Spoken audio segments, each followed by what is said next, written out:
Вітаю, друзі! Це Прайм Мусаєва, і у найближчі 45 хвилин ми будемо обговорювати важливі теми. І я б хотіла представити нашу сьогоднішню гостю. Мені це приємно зробити. Таміла Ташева, заступниця постійного представника президента України в Автономній Республіці Крим, засновниця Кримсос, правозахисниця. Напевно, стільки, скільки Таміла робить в останні 7 років для Криму, потрібно зрозуміти, хто ще робить. І, звичайно, у найближчі 45 хвилин ми будемо говорити про підсумки, наслідки, перспективи саміту Кримської платформи, який відбувся минулого тижня.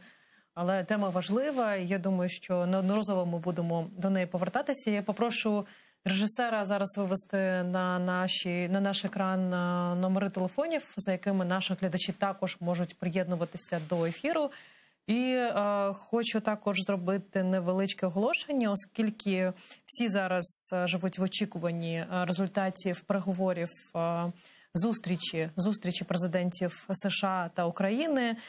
Вони стартували. І зараз вже ми бачимо твіт з боку Офісу президента України, що перемовини почалися, зустріч почалася, і у найближчі 30 хвилин з'явиться в тому числі і протокольні заяви для засобів масової інформації. Але повернемося до Таміли. Хочу ще раз наголосити на нашому телефонному ефірі. Це 067 634 61 30. Ви можете телефонувати напряму. Є також скайп. Ми приймаємо дзвінки також у Вайбері, якщо ви дзвоните з окупованого Криму. Отже, Таміла, я знаю, що тривалий час представництво президента України в Криму готувалося до саміту Кримської платформи. Я думаю, що це було таке зусилля багатьох відомств, в тому числі Міністерства закордонних справ, Офісу президента. І хочу, щоб ти зробила якісь підсумки щодо того, як цей саміт пройшов, і як би ти могла оцінити його ефективність і якісь першочергові перші результати? Насправді, дійсно, до саміту Кримської платформи готувалися достатньо довго. Я не говорю загалом про ідею, про те, що потрібен був переговорний майданчик щодо Криму, комунікаційний, переговорний і так далі. Але останній рік, звичайно, що Міністерство закордонних справ, Офіс президента, наша команда готувалися активно до саміту.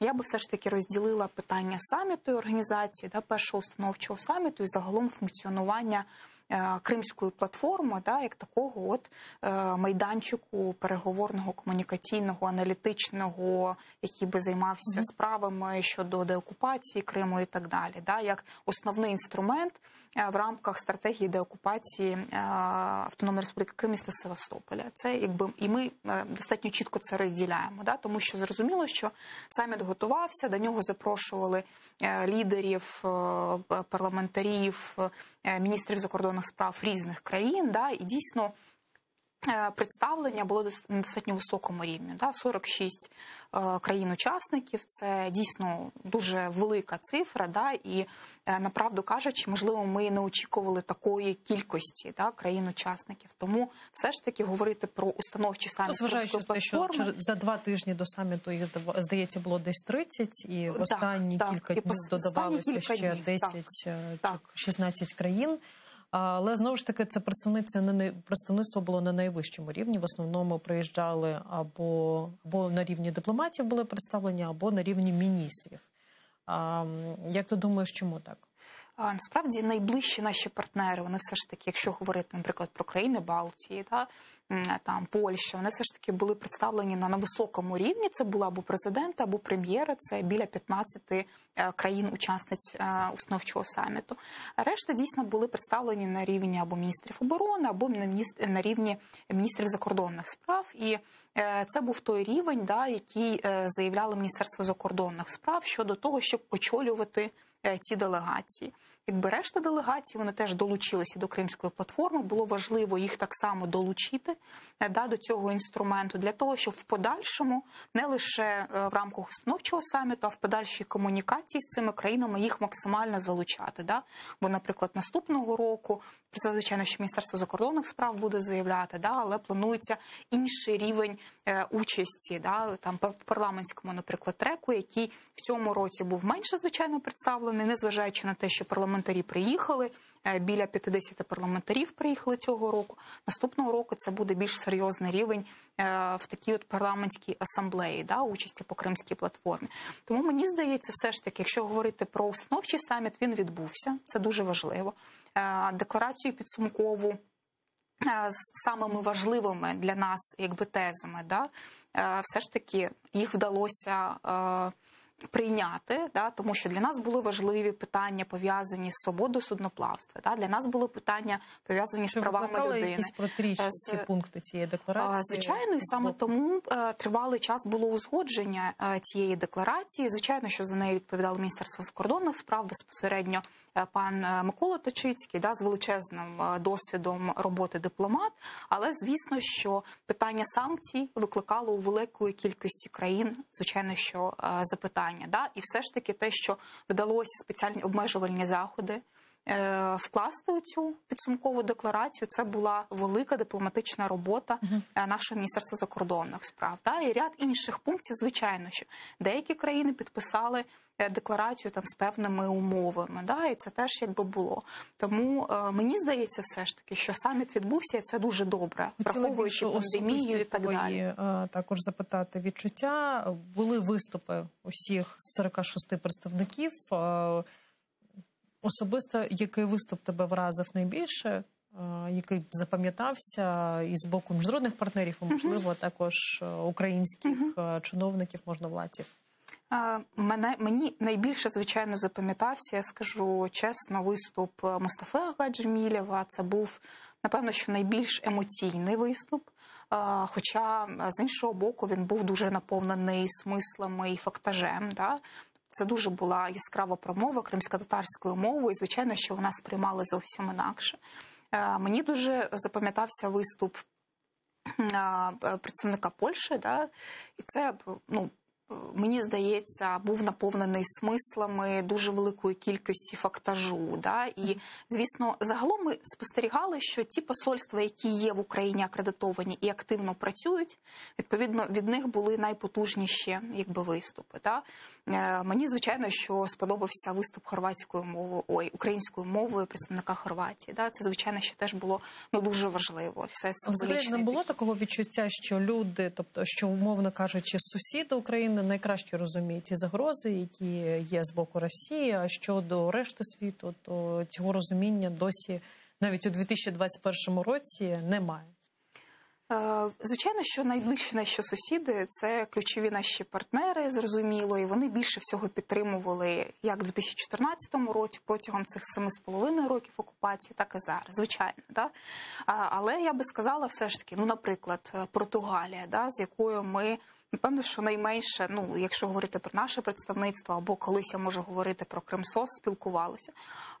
Але міністр португальський виступив шикарно, я вважаю. Це був емоційний виступ, це був наповнений фактажем виступ про порушення прав людини, про безпеку в Азово-Чорноморському регіоні. І можна, звичайно, що сказати, що деякі країни підійшли до і виступів країн-учасників трошечки серйозніше. Хтось, можливо, обмежився, на жаль, питаннями, пов'язаними з територіальною цілісністю української держави, там, що ніколи не буде політика невизнання і так далі. Але все ж таки, чому важливо, що ті країни, які приїхали, вони підтримують нас не просто словами. Кримська платформа не залишиться лише самітом. Створений офіс Кримської платформи, створені інші інструменти роботи, як парламентський трек роботи по Кримській платформі. І зараз створюються окремо групи дружби українського парламенту, парламентів інших країн. І це теж важливий інструмент, який потрібно використовувати. Є експертна мережа, яку теж важливо залучати. І, відповідно, ці країни, Тобто, якщо згадати резолюцію від 27 березня 2014 року, ми пам'ятаємо, да, кількість країн, які підписали більше 100. Відповідно, сьогодні, станом на зараз, це 46 країн, які приїхали, нас підтримали. Не просто підписанням резолюції, да, яка, очевидно, є важливим, да, самим важливим документом в міжнародному зараз регулюванні даного питання. А вони сказали на діях, що ми готові підтримувати різного роду проекти, інфраструктурні, культурні, да, питання прав людини. Тобто вони це в декларації задекларували, що ми підтримуємо Україну по таких та пунктах важливих питаннях. Але окрім декларації, яка була оприлюднена за підсумками саміту, у той же день був відкритий офіс Кримської платформи. І я знаю, і я думаю, що всі також зрозуміли, що базою, фундаментом для відкриття цього офісу стало саме представництво президента України в Криму. Розкажи, будь ласка, як приймалося це рішення, які функції буде виконувати цей офіс, навіщо він взагалі потрібен? Навіщо потрібна фізична будова, тобто фізична присутність цього офісу, до якої, я так розумію, кримчани зможуть приїжджати? Взагалі, яка його функція? Рішення було прийнято десь півроку, можливо, трошечки менше тому, щодо того, що представництво, яке працює безпосередньо в вертикалі президента України, да, а президент, відповідно, був ініціатором Кримської платформи і так далі, буде працювати, офіс Кримської платформи буде працювати на базі дійсно представництва. У структурі представництва буде створено окремий відділ, да, або служба в нашому випадку. Але тривалий час ми врегульовували це нормативно, да, яким чином це правильно зарегулювати, згідно українського законодавства, да, враховуючи рівень наших повноважень представництва, тому що ми є допоміжним органом президенту, да, ми виконуємо ті завдання, які нам безпосередньо ставить президент, да, ми працюємо з напрацюванням законодавства в сфері деокупації, реінтеграції півострову, да, Автономної Республіки Крим, міста Севастополя, і даємо їх суб'єкту законодавчої ініціативи. І, власне, ми зробили це через формулу указу президента, який розширив наші повноваження, да, і створив у нашій структурі окрему службу з питань забезпечення діяльності Кримської платформи. Да. Це будуть теж державні службовці, які будуть набрані по конкурсу, професійні, які знають англійську мову, якби, да, які працювали, можливо, з питанням деокупації, реінтеграції вже тривалий час протягом цих 7,5 років. І дійсно було бажання президента в першу чергу зробити це в центрі міста. Чому? Для того, щоб показати будь-якому громадянину України, нашим міжнародним партнерам, що питання Криму, воно стоїть в центрі, якби, нашої уваги. Наша будівля розташована навпроти Верховної Ради, в урядовому кварталі. Це означає, що от де Крим. Бо раніше представництво, ви знаєте, знаходилось лише в Херсоні. І питання, які пов'язані з міжнародною політикою, вони, на жаль, вирішувалися не в Києві. І це було, на нашу думку, помилковим. Тому в 2019 році ми це виправили, а зараз, якби, все ж таки посилили представництво, і відповідно офіс Кримської платформи. Окрім того, що там розташоване представництво, і в структурі якого є офіс Кримської платформи, це буде і такий от хаб для людей з Криму, переселенців, тих, хто приїжджає з Криму, для того, щоб в них була можливість поспілкуватися з представниками держави. Скільки людей буде працювати в цьому офісі? У нас загалом представництво до 45 людей. Це указом президента встановлена, якби, гранична чисельність. 35 людей було зараз, якби, в нас, зараз 45 людей.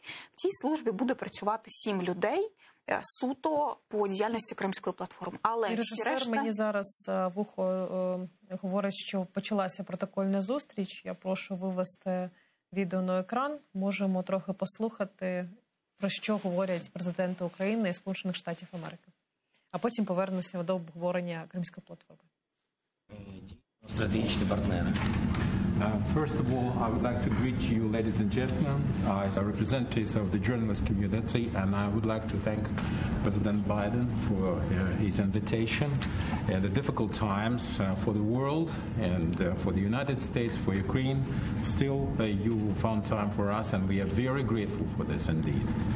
Дякую за підтримку нашого суверенітету, нашої територіальної цілісності. Це дуже для нас важливо, і дійсно хочу подякувати, що одразу після нашої з вами розмови по телефону нам Сполучені Штати надіслали більше 2 мільйонів вакцин. Це все на збереження життя українців, тож це дуже важливо. And of course, the United States, our strategic partner, staunch supporter of our sovereignty and our territorial integrity. And I would like to use this occasion to thank President Biden personally for following our conversation on the phone and dispatching the more than 2 million vaccines to save Ukrainian lives. More than 2 million. Yes. І хочу подякувати за вашу ініціативу і збільшення допомоги на $60 мільйонів Україні згідно поточної програми до кінця року. And thank you for the $60 million program for defense development of Ukraine till the end of this year. We appreciate this contribution. Прийміть, будь ласка, пане президенте, співчуття від мене, від всіх українців через загибель ваших військових, американських героїв в Афганістані. And Mr. President, accept my sincere condolences because of the tragic death of your heroes who were trying to save human lives in Afghanistan and sacrifice their own. Ми цей біль точно розуміємо, тому що у нас вже 8-й рік поспіль іде війна на сході нашої країни, в Донбасі. Ми втратили кращих 15 тисяч людей.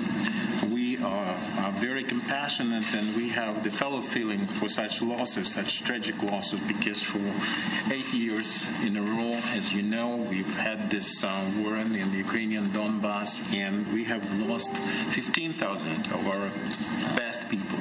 І сьогодні в моїй адженді багато питань, важливих питань для України, перш за все, для наших обох країн. І я не знаю, чи вистачить нас час на обговорення всіх цих питань, але ми спробуємо знайти відповіді на них. І найголовніший напрямок і пріоритет – це безпекові питання. Well, I have a very big agenda for our relations, maybe not for this meeting, which is too short, to answer all the questions, but they are all of big importance for both countries, I believe. But at least we have to focus very much on the security issue, which is the most important on this agenda. Безпека на Донбасі, безпека на тимчасово окупованому Російською Федерацією півострові Крим, безпека у Чорному морі, важливе питання в Чорноморському, Азовському узбережжях. And security in Donbass, Ukrainian Donbass, in the Ukrainian Crimea, temporarily, as we believe, occupied by the Russian Federation, security in the Black Sea, and security in the Azov Sea region. Також дуже важливе питання енергетичної безпеки для України, і не тільки для України, для всієї Європи, через запуск Північного потоку-2. And of course the security issue, energy security this time, because we are very much concerned you are with the commissioning of possible commissioning of the Nord Stream 2. Також хотів би з паном президентом Байденом говорити питання, їх бачення, роль і терміни України в НАТО.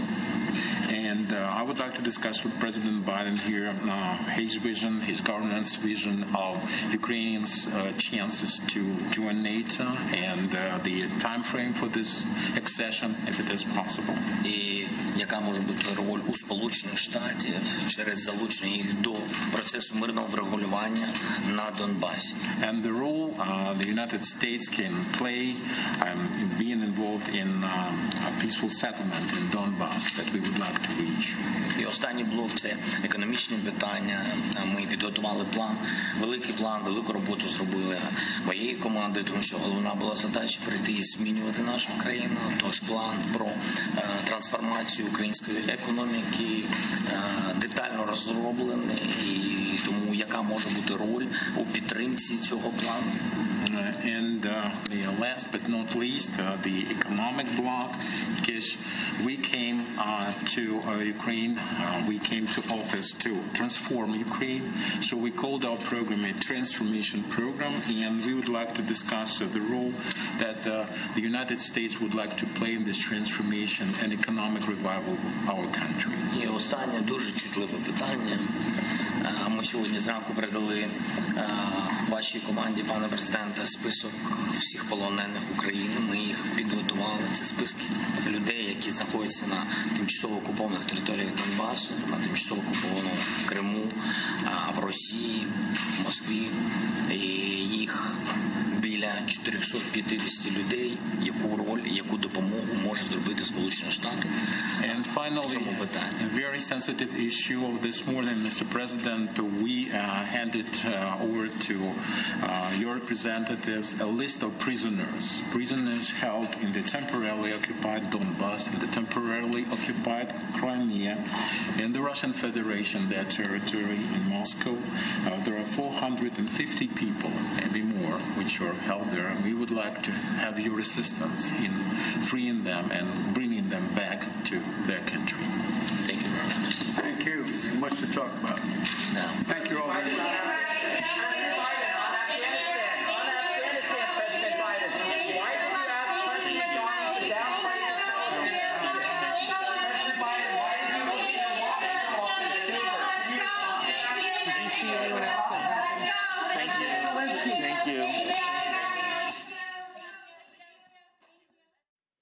Ось таке відео короткої зустрічі протокольної між президентами. Подивимось, якими будуть підсумки цієї зустрічі. Наскільки мені відомо, зустріч буде тривати 2,5 години. І коло питань, які обговорюватимуть, Зеленський щойно озвучив. В тому числі серед цих питань, наскільки ми почули, лунало питання звільнення полонених, звільнення українських політв'язнів. І повертаючись до теми Кримського саміту, саміту Кримської платформи, хотіла запитати у тебе, як порушувалося питання, в тому числі звільнення політв'язнів, і що представництво робить в цьому напрямку?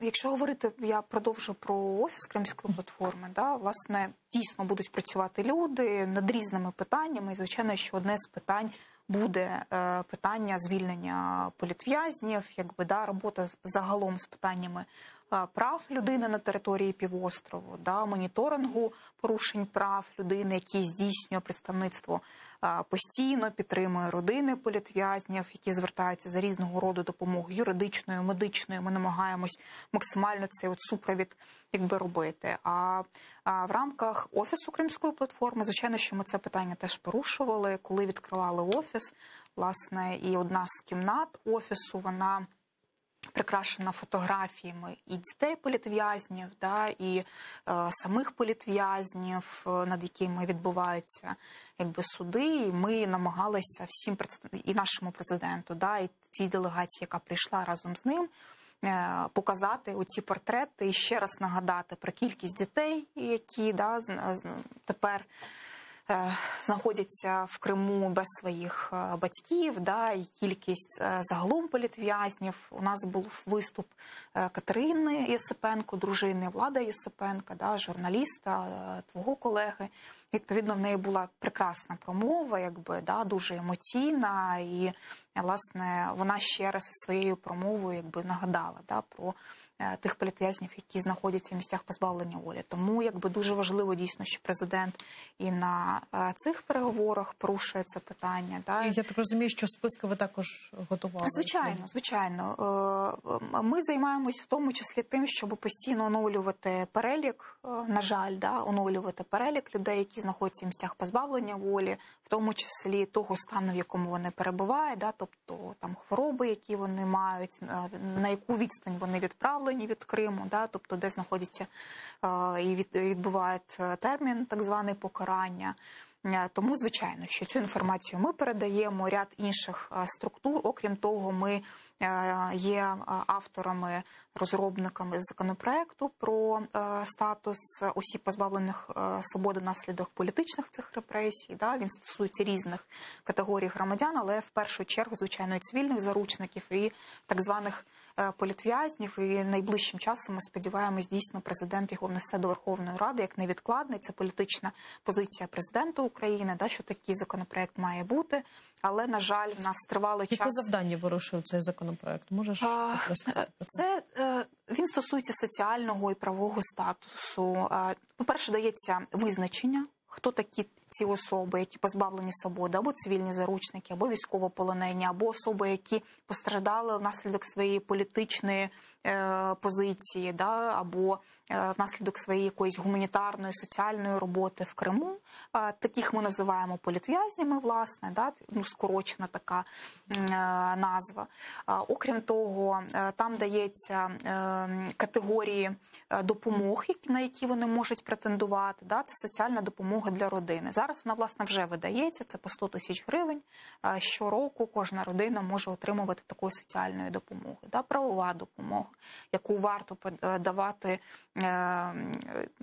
цим родинам, або юристи, які надають в Криму, або через систему безоплатної правової допомоги, щоб ці родини могли отримувати її на материковій підконтрольній Україні, або це пільги при отриманні, наприклад, житла, або якихось там пільгові кредити, які б вони могли отримувати, медичне забезпечення. Тобто це фактично соціальний і правовий дійсно захист таких людей. Бо ми розуміємо, що та допомога, яка надається, добре, що вона є, по ці 100 тисяч гривень, або премія, або стипендія Левка Лук'яненка, це щомісячна допомога протягом року. Але, наприклад, якщо говорити про дітей, то їхня кількість вже зросла до 190 дітей.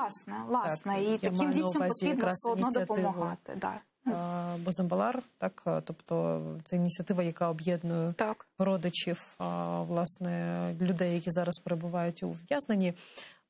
Хотіла нагадати, що останній такий обмін полоненими стався у вересні 2019 року. З того часу, наскільки я розумію, українська сторона озвучувала декілька разів прохання. Це лунало і під час різних перемовин. Але, на жаль, жодної поступки з боку Російської Федерації немає. І чи не здається тобі, що, зважаючи на реакцію, знову ж таки, Росії на Кримську платформу, це також набагато ускладнить процес звільнення цих людей? Знаєш, це дуже складне питання. І ми завжди вибираємо, є людські життя, є політв'язні, які знаходяться в місцях позбавлення волі. І ми дійсно розуміємо, що кількість політв'язнів, на жаль, не буде зменшуватися. Це треба розуміти. 7 вересня 2019 року звільнили військовополонених, звільнили Сінцова, Польченка, Бікірова і так далі. Через деякий час, ви пам'ятаєте, нахапали фактично ще велику кількість людей. І все ж таки, наша позиція, і мені здається, це державницька позиція, що порушення прав людини перестануть тоді, коли ми звільнимо нашу територію. До того моменту, звісно, що ми маємо думати про людей і максимально їм допомагати. І, звичайно, що здійснювати дії для того, щоб звільнити наших політв'язнів. Але все ж таки паралельно і дуже важлива робота саме по звільненню нашої території. Тоді, такого поняття, як політв'язні, фактично діти, які залишились без своїх батьків, тому що вони їх не бачать. Є діти, які народилися вже після ув'язнення своїх батьків. І це, звичайно, що складно. Але все ж таки нам потрібно продовжувати роботу. І в мене є друг хороший, який знаходиться в ув'язненні. Це Сервєр Мустафаєв. І в одному з листів, який він надсилав на волю, таким людям, як я, правозахисникам, загалом, українським громадянам, він, власне, про це говорив, що ми маємо не забувати, що нам потрібно звільняти нашу землю. І для мене це великий, тоді був стимул для боротьби. І це він, власне, сказав одразу після звільнення 7 вересня 2019 року наших політв'язнів, що так, ви маєте боротися, світ має боротися за звільнення наше, але має боротися і за звільнення нашої території. 067 634 61 30 – це телефон нашої студії. Ми чекаємо на ваші дзвінки, а я продовжу щодо політв'язнів, щодо порушення прав людини у Криму. Тривалий час актуальним питанням було створення моніторингової міжнародної місії, яка мала би доступ до окупованої частини нашої країни, маю на увазі Автономної Республіки Крим, і хотіла запитати, чи порушувалося це питання зараз під час Кримської платформи, яка реакція на нього, і чи є взагалі можливість створити цю моніторингову місію, щоб отримати доступ до території, оскільки зараз фіксація порушення прав людини – це справа правозахисників, або справа громадянських журналістів, які там перебувають, або якісь, в принципі, прес-служби правоохоронних органів окупованої влади у Криму. Чи є взагалі перспектива, що така моніторингова місія буде створена?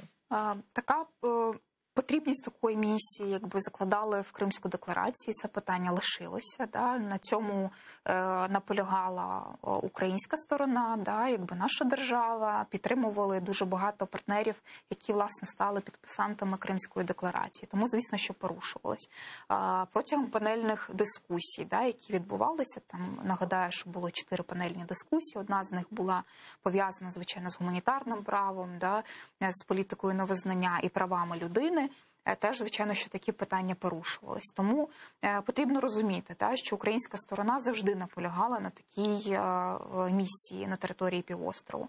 Треба згадати, що одна з місій міжнародних все ж таки поїхала, так звана місія пана Штудмана, Ради Європи на територію півострову. І треба пам'ятати в тому числі результати цієї місії, коли звіт був дуже такий вихолощений, коли представники Ради Європи, і ми це теж розуміємо, звичайно, але хотіли залишити двері для місії наступної відкритої. І, відповідно, такий звіт вийшов дуже м'яким.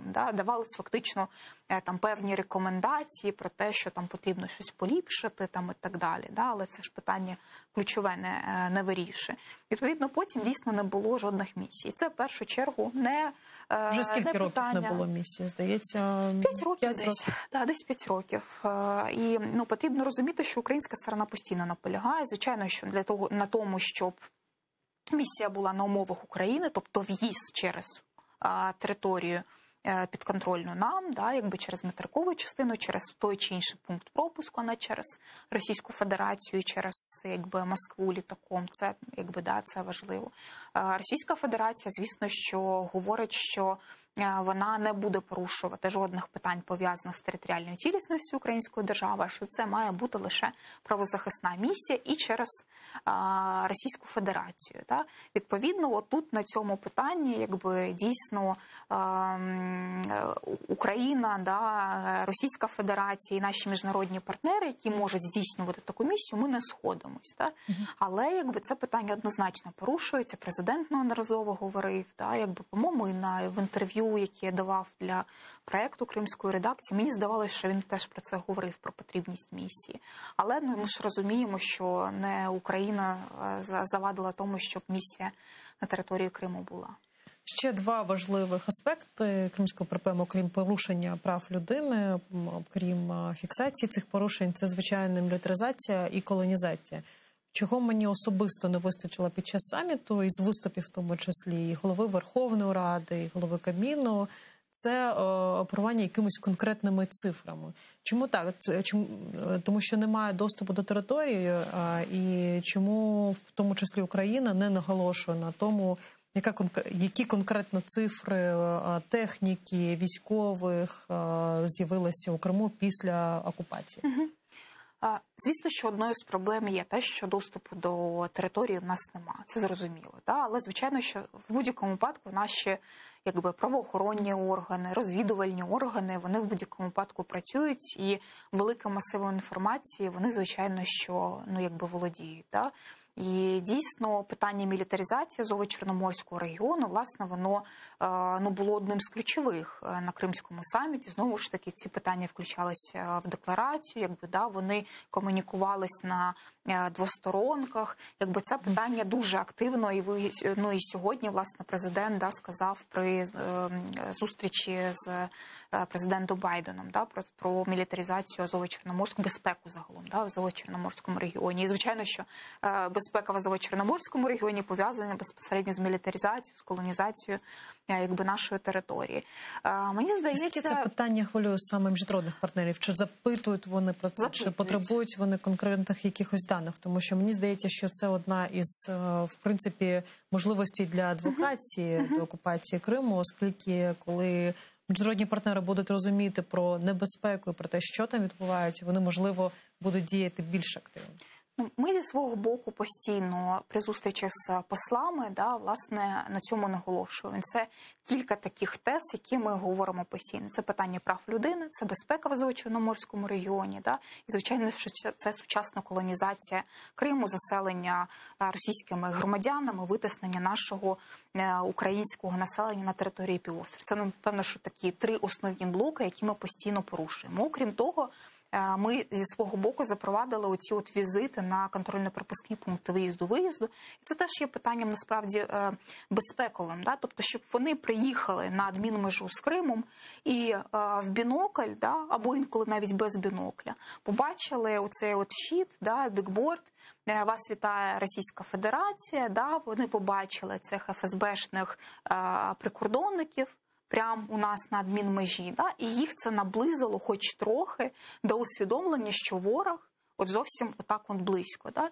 Відповідно, якби це важливий такий крок, і вони після цього, і у нас неодноразово були такі от відгуки, да, що ми стали трошечки більше розуміти, тому що ми це побачили от дуже зблизька.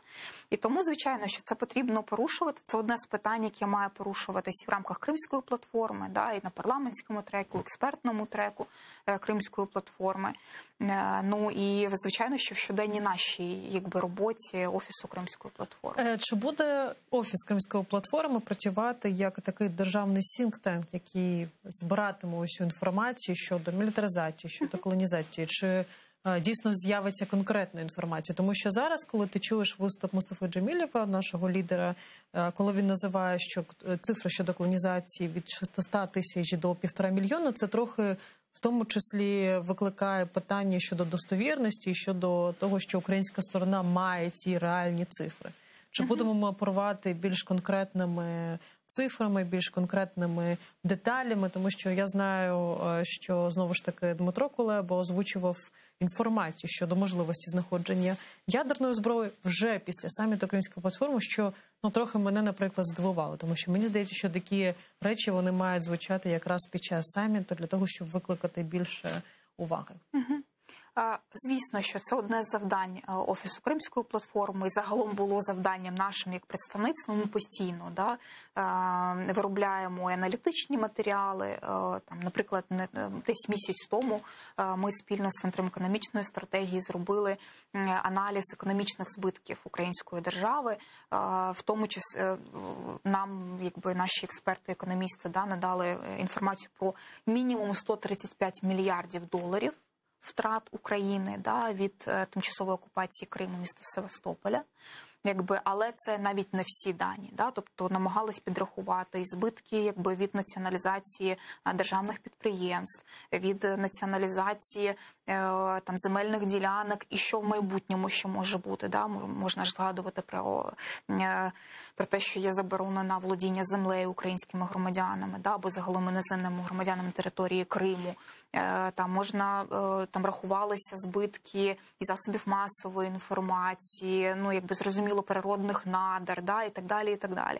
І от такі речі важливо робити, ми це будемо робити однозначно, для того, щоб кожен державний орган влади розумів, з чим він працює. Питання екології, знову ж таки, в нас на державному рівні, на жаль, досі немає якісної аналітики, пов'язаної з екологічними проблемами на території півострова. І вони не пов'язані лише з водою, як багато хто думає, з державних чиновників. Але це питання в тому, що тривалий час над цією роботою ніхто не займався, не моніторив.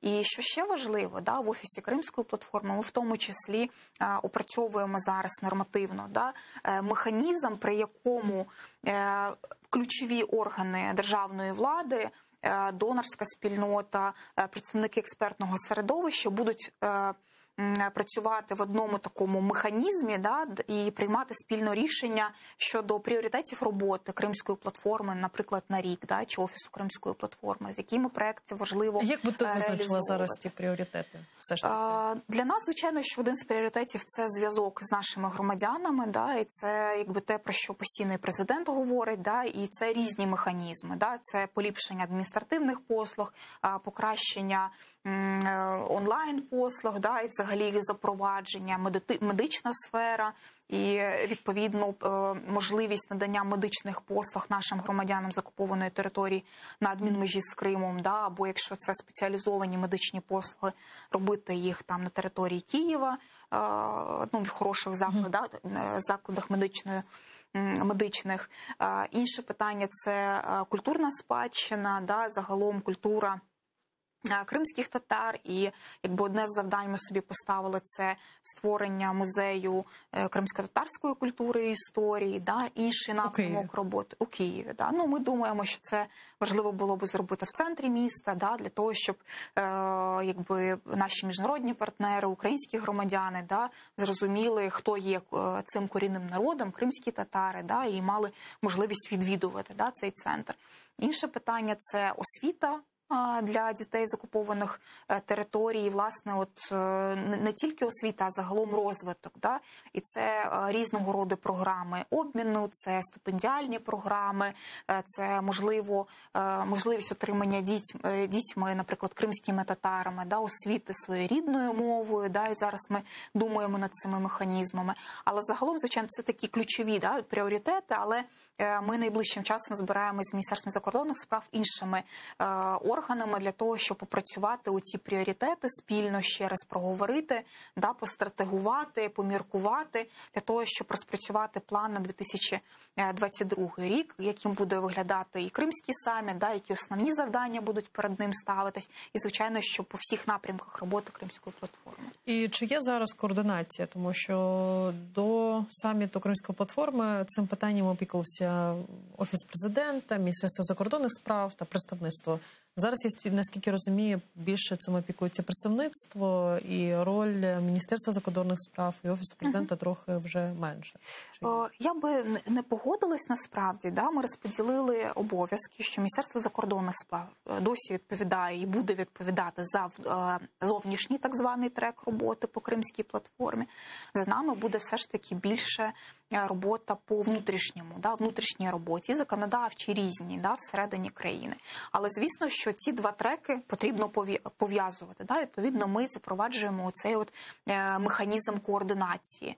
І Офісу президента, Міністерства закордонних справ, Мінреінтеграції, за якими, власне, в бюджеті закладаються кошти на питання реінтеграції, да, роботу засобів масової інформації на окупованій території і так далі. Це все правильно потрібно скоординувати. І ми думаємо, що такий механізм, да, коли ми на одному майданчику, да, таке собі міні-РНБО, умовно кажучи, по Криму, да, важливо створити для того, щоб цю координацію роботи здійснювати, бо окремо представництво, окремо МЗС, Офіс президента чи будь-яка інша структура, звичайно, що це робити не може і це не буде ефективним. Безумовно. До цього в нашому ефірі була перша заступниця міністра закордонних справ Еміне Чапар, і вона в тому числі розповідала, що планується проведення міжнародних конференцій протягом наступного року на базі Кримської платформи.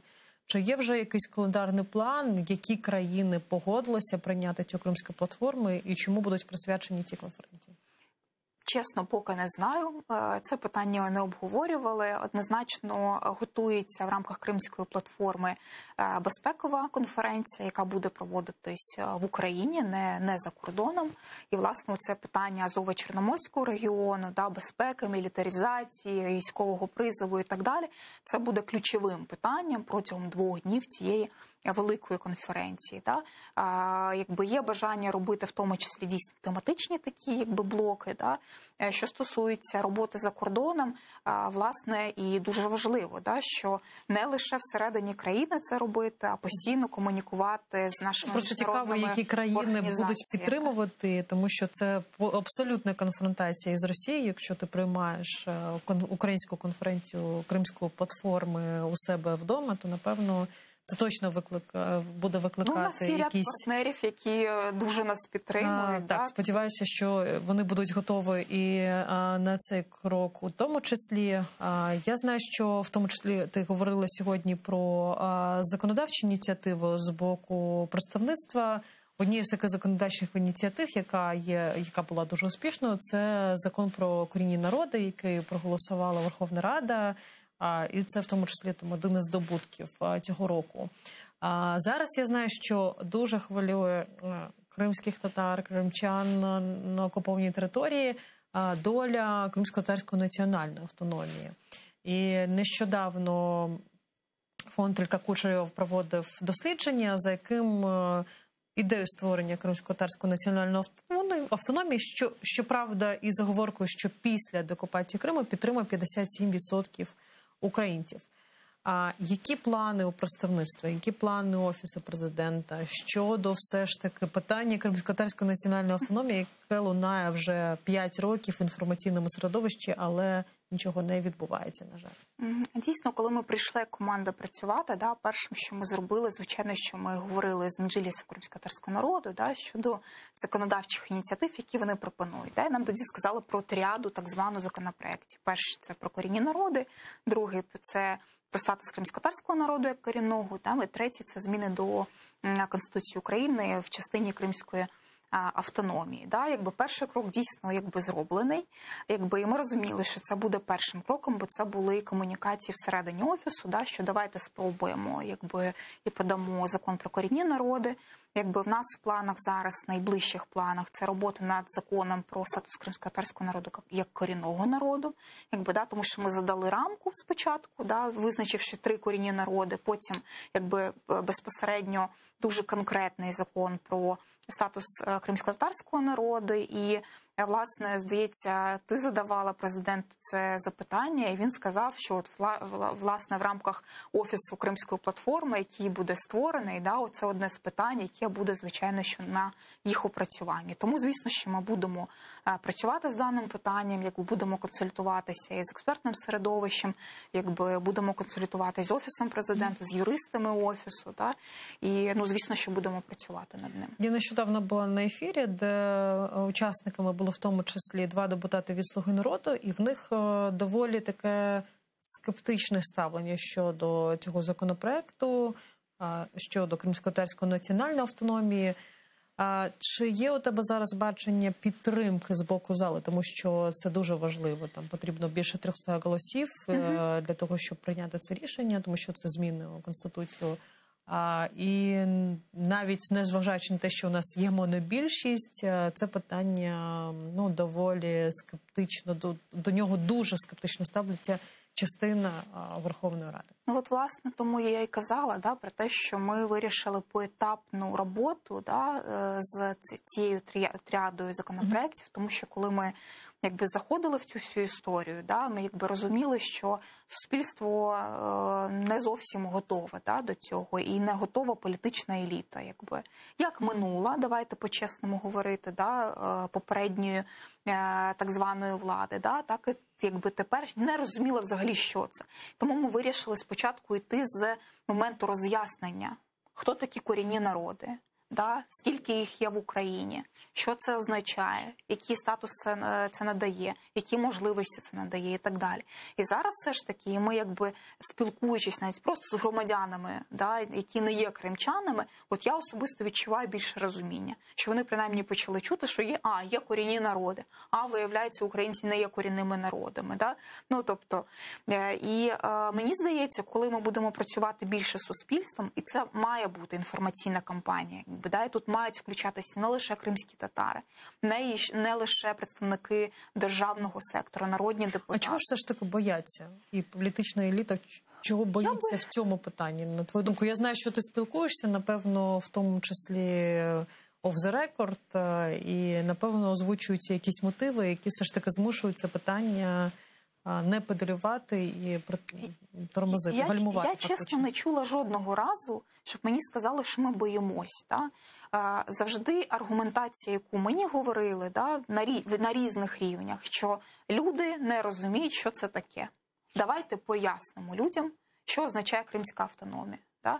Для того, щоб кожен розумів, що це означає для Криму, для кожного громадянина, який там проживає, кримського татару, українця, представника будь-якої іншої національності, да, що це означає. Бо давайте по-чесному говорити, в нас в суспільстві розуміння цього немає. Да, немає. В нас не було широких роз'яснювальних кампаній про те, що це означатиме для кожного кримчанина. Да. Відповідно, я, чесно кажучи, більше чула скепсису не від представників державного сектору, да, а чула більше скепсису від представників там різних експертних середовищ, представників громадянського суспільства. От скепсису від них я чула куди більше, аніж якби відвертого небажання, да, боязні якоїсь від представників держави. Я кажу про там свій досвід спілкування. Да? Тому мені завжди казали, давайте спробуємо от покроково йти, можливо, тоді розуміння буде більше. Угу. Мустафа Джемілєв, виступаючи на Кримській платформі, сказав, що Кримська платформа – це промінь світла для людей в окупованому Криму. І в тому числі закон про корінні народи, і в тому числі я сподіваюся, що якщо з'явиться все ж таки цей законопроект щодо кримсько-татарської національної автономії, він буде знаком. Я знаю, що в тому числі одна із функцій представництва – це зв'язок із мешканцями.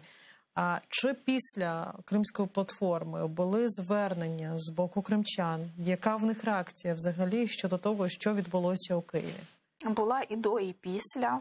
Насправді ми і кримчан запрошували, в тому числі і на відкриття офісу, і на саму Кримську платформу. Да, і є кримчани, які приїхали і підтримували, да, і представники Кримсько-татарського національного руху, якби, да, і для них це було важливим.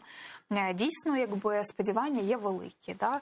Є не до кінця розуміння, бо ми ж розуміємо, да, що дивляться люди телеканалу ТР, ще ряд українських медіа, які мовлять на Крим, да, або в онлайні якби виходять, але цього недостатньо.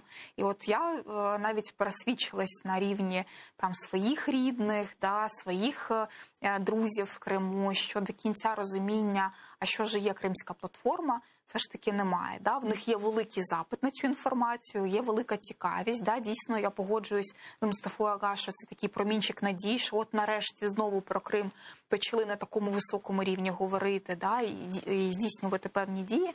Але мені здається, ми трохи недопрацьовуємо, власне, да, в інформаційному якби, напрямку і мало розповідаємо, і це потрібно робити більше. Ти сказала про залучення кримчан до роботи. Хотілося трохи цю тему розкласти. В якому саме плані планується і залучення, і участь, можливо, у наступних заходах? І ми їх залучали як на сам саміт, вони приїжджали і брали участь якби, в панельних дискусіях, да, залучали як експертів і спікерів, да, залучали їх на відкритті, і в них була можливість поспілкуватися з лідерами, які прийшли на відкриття Кримської платформи, офісу Кримської платформи з президентом, да. Там був Демага Бекіров, якого дуже добре президент знає після звільнення, і вони якби багато обмінювались, да, оцією інформацією про політв'язнів там і так далі. Тому, якби, звісно, що ми в силу того, що ми постійно спілкуємось і по телефону, по гарячій лінії, емейли ми обмінюємось, звісно, що ми будемо долучати як до аналітичної роботи, да, просто для зв'язку і тримання руки якби на пульсі з кримчан. Вони постійно з нами комунікують, це правда. В нас гаряча лінія приймає безліч дзвінків, безліч звернень. Минулий рік, я точно вже не пам'ятаю цифри, це, по-моєму, більше 7 тисяч звернень було минулого року. Все ж таки, щодо звернень, чого вони більше стосуються? Вирішення якихось побутових питань? Звичайно, більше, звичайно, це побутові питання. Звісно, що деякі нам повідомляють якусь важливу інформацію про, власне, от, про воду, про екологію, там повідомляють якусь інформацію про порушення там прав людини, в тому числі, да, але звичайно, що це більше це питання адміністративних послуг, медицини, особливо там під час ковіду було багато запитань, пенсійні виплати. Тобто, насправді, оце от питання зв'язку з нашими громадянами, я впевнена, що нам потрібно використовувати цей елемент надання послуг для того, щоб зберігати постійну комунікацію з ними. У мене є одне велике питання щодо ефективності діяльності органів, які працюють із окупованими територіями. А у Південній Кореї, наприклад, існує безліч міністерств, які опікуються окупованою частиною Північною Кореєю, які існують у такому форматі вже десятиліття. Є навіть окремий квартал, де всі ці міністерства існують, але виконують фактично таку трохи бутафорську функцію. І, звичайно, скепсис, який лунає зараз щодо критиків взагалі цієї ініціативи, в тому числі, що ця ініціатива буде короткотривалою, і все залежить, в принципі, від якихось зусиль української сторони. Чи ця ініціатива дійсно буде працюючою, і що ти можеш сказати якраз на користь того, що це буде працююча ініціатива, яка у підсумку призведе до деокупації? Власне, те, що створюється офіс, і створився вже, офіс Кримської платформи, це теж в тому числі один з механізмів постійної уваги, роботи над питанням по Кримській платформі. Окрім того, все ж таки, Кримська платформа – це різнорівнева, на різних рівнях працює. І, власне, залучення не лише топ-посадовців іноземних країн, якби міністрів закордонних справ, а робота з парламентом. Я би дуже великої уваги приділяла би наступного року, або кінець цього року, в тому числі на роботу українських парламентарів, бо це більше неформальних комунікацій з одного боку, з іншого боку, парламенти країн-партнерів. Тобто твоє бачення, що саміт має бути щорічно?